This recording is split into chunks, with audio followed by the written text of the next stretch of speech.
just for starters, let's give a real huge shout out in terms of somebody who's a lobbyist, who's actually a legend in the state, who helped us to get across that path, who is actually, he's president or vice president of Citizens Action of Illinois, William McNair. This man has been about the business of us for quite some time. We also have the commissioner for Chicago's Commissioner on Human Relations, Moni. I've been calling Moni for 100 years. Where's Moni at? Nori. Yes. Give her a shout. I'm not going to, our next guest, but before we bring our next person on, this person, let me just say this. When we talk about safety and criminal justice, we're talking about the fact that they have a mandatory minimum now that's going to put people who look like us in jail, people who are of color, regardless of who you sleep with, unnecessarily, to feed whole other economics outside. Wait, you tell me to hurry up. So let me just say this. Let me begin the process by basically saying I want to introduce a PhD candidate at the School of Theology, the UC. Not just that, he's a reverend. He's went through a whole progress of progressive steps to do all the things that he's doing, and it's just beginning. Ladies and gentlemen, I'd like to introduce the Reverend, the good Reverend, Benjamin Reynolds. He's a spiritual leader for this organization.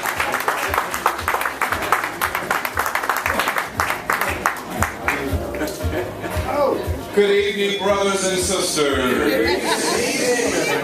I am delighted to stand here and to appreciate and applaud and celebrate marriage equality in Illinois with you, with our community.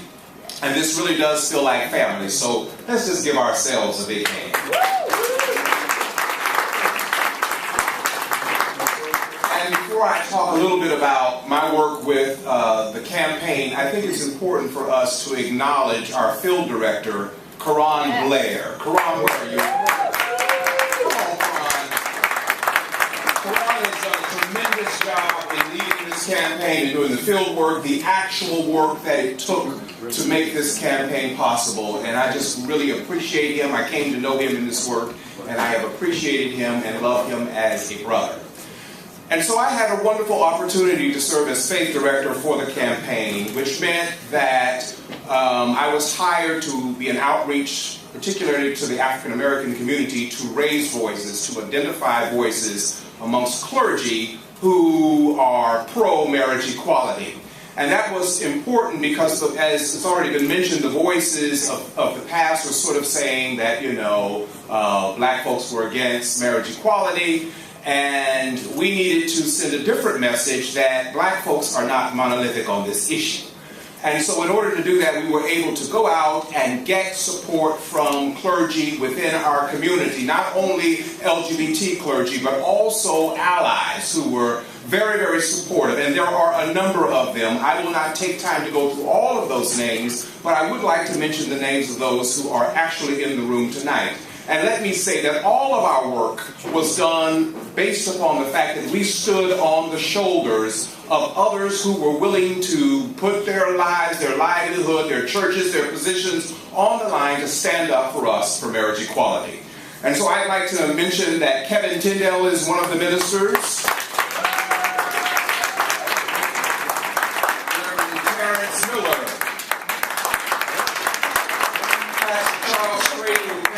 The Faith United Methodist Church is in the room.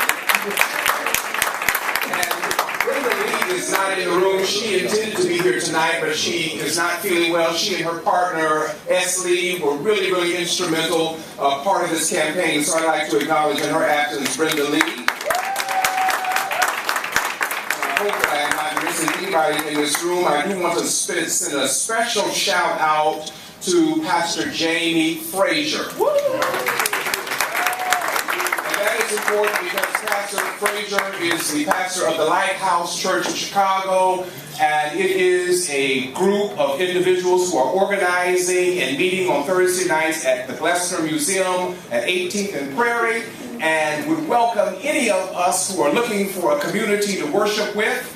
It is a group of individuals who are serious about Jesus and serious about justice. And to prove that, not only did they work on the campaign and do various things to support the campaign, but they were willing to forsake Thursday night and become a call center. And so one night they didn't have worship, and they actually became a call center. So I want to send out a special thank you to you and to all of you who made this work possible. Thank you.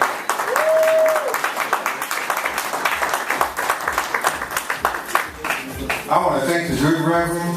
I know he was, we were screaming and hollering about time, and I know that's so frustrating, but we got to talk about Bishop Tolliver, who did commercials on WVON. We got to talk about Reverend Moss, who made sure that we got out of the community. We got to talk about Bernard Jakes, who really is still catching it on the west side. And so the good Reverend is good at making sure that we are all inclusive about what we do. With that being said, I'd like to bring up a young man that kind of took the city by storm in his own way. This was a guy who came out of nowhere, who basically started talking about, you know, I gave my time as a armed service person, and y'all not going to tell me that I don't count. When they were talking about the don't ask, don't tell, and that whole deal, this young man went all the way to Washington and raised hell. And raised it well. And those pops out here in the back, everybody need to be clapping. We got a hero in our midst here. I'd like to introduce Marquell Smith, project person. I'll let him give his organization. And I'd like to meet his co-host, his co-person, Ebonie Davis, incoming president of the Philly. You know, the young is coming up and I get to sit down. Come on.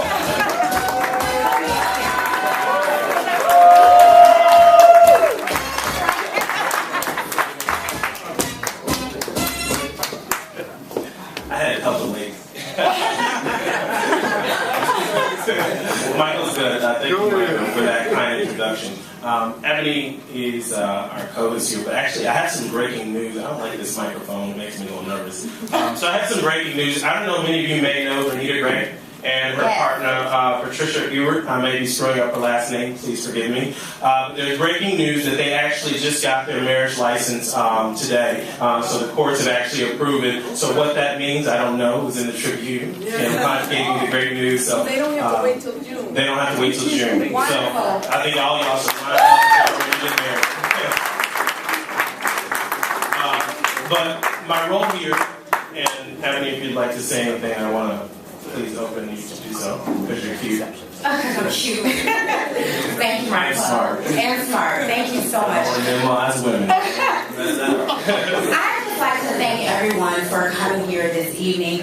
I wondered when I saw the weather and the snow, I thought, we may not have a good turnout, but it is a wonderful turnout. And to see so many beautiful faces, I'm so glad, although my executive director has already acknowledged them, I'm going to do my own personal acknowledgement from one prez to the other prez. I don't know if she's listening right now, but Such for Life, I just want to give them another clap up, only because when we were all preparing for the march on Springfield, it was so funny because we were blessed to use my brother's church, which is St. John's Baptist Temple on Woodlawn. And it was so amazing to see everyone come at such an early hour. And people were driving down. Michael was trying to direct them. I was trying to direct them. And people were driving down the one-way street the wrong way, just trying to get on the bus. And I said, Keron, they're going the wrong way down a one-way street. But people were like, I'm just trying to find the parking lot, right? And so Such for Life were already there waiting for entry onto the bus. So we've already clapped it up for them. But thank you all so much for coming out. I'm excited about being the interim board president. It's so interesting when I talk to people, they tell me, no, Ebonie, you're not the interim board president, you are the president, right? Okay, so I guess I just have to walk in that way. But thank you so much, Marquell, and thank you so much, everyone, for coming out. And thank you, Michael. I want to give a special shout out to Michael because he allowed us, let me just say this, our bus, right? He allowed us opportunities that other organizations did not have, right? So we were able to look at the vaults, but we were able to also have opportunities with various members of the caucus and various the governor's staff. We were able to have opportunities with Judy Barr Topeka. We were able to go into, okay, he said, shh. Okay, he's being modest right now. But I just want to give a clap up for Michael because those opportunities were provided based on his hard work and dedication for the cause. And I want to thank Tracy as she's here filming, and she's so modest herself, right? For even allowing us the opportunity for Affinity to be a part of that partnership for the March on Springfield. So I'm going to go ahead and turn it over to my co-host, Marquell, so he can introduce our illustrious guests. Okay, so I'm here to talk about the elected and the politics. But before I get there, I want to tell you why I actually care about politics. Many of you may have heard Michael tell the story of me fighting for repeal of Don't Ask, Don't Tell. That's because in 2006 I was discharged under the policy. Didn't care about politics. As a matter of fact, you're told when you're in the military, if something goes wrong, call your congressperson. And at the time, mine was a Republican. And so when I called that lovely Republican woman, Judy Bigger, she didn't want to support me. She didn't care. And so I learned that politics does matter. So for all of those of you who sit in this room and you've heard Kim talk about policy and all these public policy issues, I want you to take a moment and think about, don't think about the high level, but think about how it actually impacts you down to the lowest level. And that is why it's so important that we as a community get involved, because every day people are making decisions on behalf of us. And we don't get involved to ensure that they're doing the right things for each of us. So I want to impart that on you and recognize the electeds who are in the House who supported this bill. Right now we have in the House Senator Emil Jones.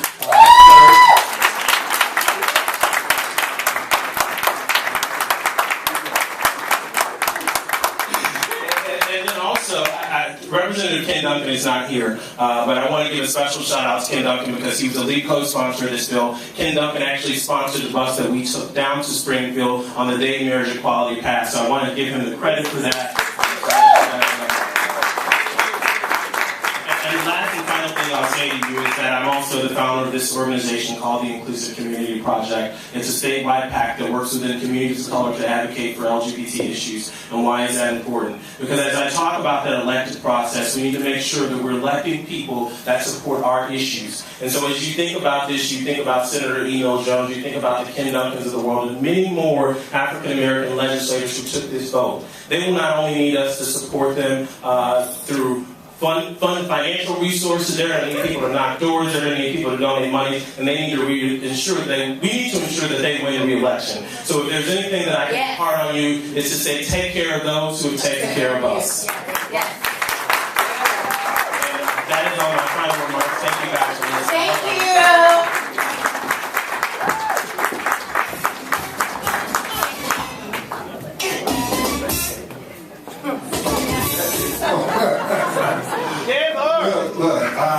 Excellent. Let's give them a round of applause again. These are our young leadership.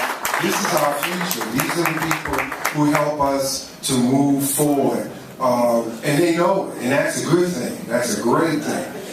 Now, the moment that a lot of us have been waiting for in terms of remarks from persons who are, like Marquell was saying, individuals who make a difference in our lives.